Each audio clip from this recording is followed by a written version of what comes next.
जगाला शांतीचा संदेश देणाऱ्या तथागत भगवान गौतम बुद्धांच्या मुखवट्याची कुंडी तहसील कार्यालयाच्या मुख्य दरवाजाजवळ असलेल्या गटारावर ठेवल्यानं भीमशक्ती संघटना आक्रमक झाली। तहसील कार्यालयात या निंदनीय घटनेचा निषेध नोंदवण्यात आला। भीमशक्ती संघटनेचे पुणे जिल्हा अध्यक्ष विजय डोळस यांच्या नेतृत्वाखाली खेड तहसील कार्यालयासमोर भीमशक्ती संघटनेच्या वतीनं धरणे आंदोलन करण्यात आलं आहे। छत्रपती शिवाजी महाराज की जय गटारावर ठेवलेली होती। हा अतिशय घाणेरडा आणि निंदनीय प्रकार करणारे इथले तहसीलदार आणि त्यांचे सगळे निर्णावलेले भ्रष्टाचारी कर्मचारी यांना हा केवळ जातीयवाद आणि जातीय भेद निर्माण करण्यासाठी हे कुजलेल्या अवस्थेमध्ये यांचे मेंदू आणि चिडलेले मेंदू आहे त्यांचे विचार सडक्या विचाराचे हे कर्मचारी आहेत। त्यांनी तथागत भगवान गौतम बुद्ध यांची विटंबना केली आहे। या सगळ्या गोष्टीचा आम्ही प्रथमतः भीमशक्ती संघटनेच्या वतीने प्रथमतः जाहीर निषेध व्यक्त करतो। तुम्हाला माहिती आहे का? मग तुम्ही मला एक सांगा, जगातला हा तिसरा धर्म बौद्ध धर्म आहे आणि तुम्ही कुंडीमध्ये त्या गौतम बुद्धाच्या कुंडी तयार केली, त्या कुंडीमध्ये तुम्ही माती भरली आणि माती भरून तुम्ही झाड लावलं।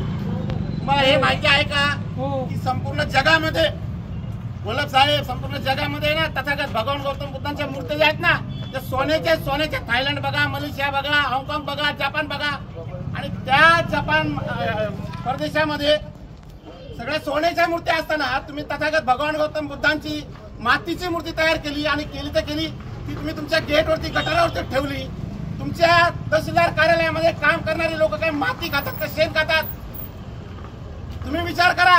तुम्हाला तथागत भगवान गौतम बुद्धाची अवहेलना, अवमान आणि विटंबना करण्याचा कोणता अधिकार तुम्हाला कोणी दिलेला आहे? म्हणजे तालिबानीपेक्षा देखील या तहसीलदार कार्यालय हरामखोर झालेलं आहे असं आमचं म्हणणं आहे। रस्त्यावर भीक मागणारा माणूस भीक मागतो, त्याला स्वाभिमान आहे, पण हे लोकांना भीती दाखवून हे लोक भ्रष्टाचार करतात। आम्ही एक शब्द काढत नाहीये। या तहसीलदार मॅडम कधी या कार्यालयामध्ये बसत नाहीयेत, परंतु माननीय पोलीस अधिकारी घोलप साहेब तुम्ही आम्हाला एक सांगा की मग तहसीलदार कार्यालयाची कामं चालतात कशी काय? हे लेनदेनचे सगळे व्यवहार होतात, तिथे सगळे दलाल आणि बगलबच्चे बसलेले आहेत। आम्ही या विषयावरती कधी काय बोललो का आतापर्यंत? हा, पण आम्हाला आमच्या भावना व्यक्त करायचा अधिकार डॉक्टर बाबासाहेब आंबेडकरांनी आम्हाला अभिव्यक्ती स्वातंत्र्य दिलेलं आहे आणि त्या अभिव्यक्ती स्वातंत्र्यानुसार आम्ही इथं बसलेलो आहोत आणि आंदोलन करण्याचा आम्हाला 100% अधिकार संविधानाने दिलेला आहे। हे तुम्ही तालिबान्यांप्रमाणे जे वागत आहात ही चुकीची पद्धत आहे। तुम्ही मला एक सांगा, अनेक आंदोलनं या मूर्ती संदर्भामध्ये झाली, परंतु कोणी एकातरी अधिकाऱ्याने हा निवेदन देणं हा कागदी घोडण्याचा कारभार झाला ना। तुम्ही आम्हाला स्पष्टीकरण जर देत असेल तर आम्ही उठणार, नाही तर साहेब तहसीलदार कार्यालय चालू देणार नाही। हे वाचा निवेदन। हे चाललंय काय?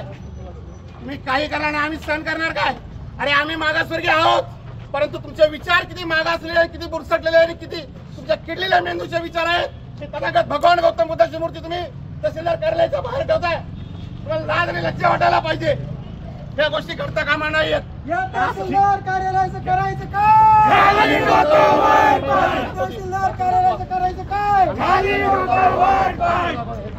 दोन मिनिटं नाही जावा चाललं, आम्ही देणार नाही। वाचलं ना, वेळ जायचा आता मूर्ती ठेवायला वेळ होता का? माती भरायला वेळ होता का?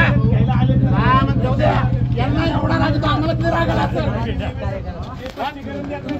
डॉक्टर बाबासाहेब आंबेडकरांचा, डॉक्टर बाबासाहेब आंबेडकरांचा, भगवान गौतम बुद्धांचा भगवान।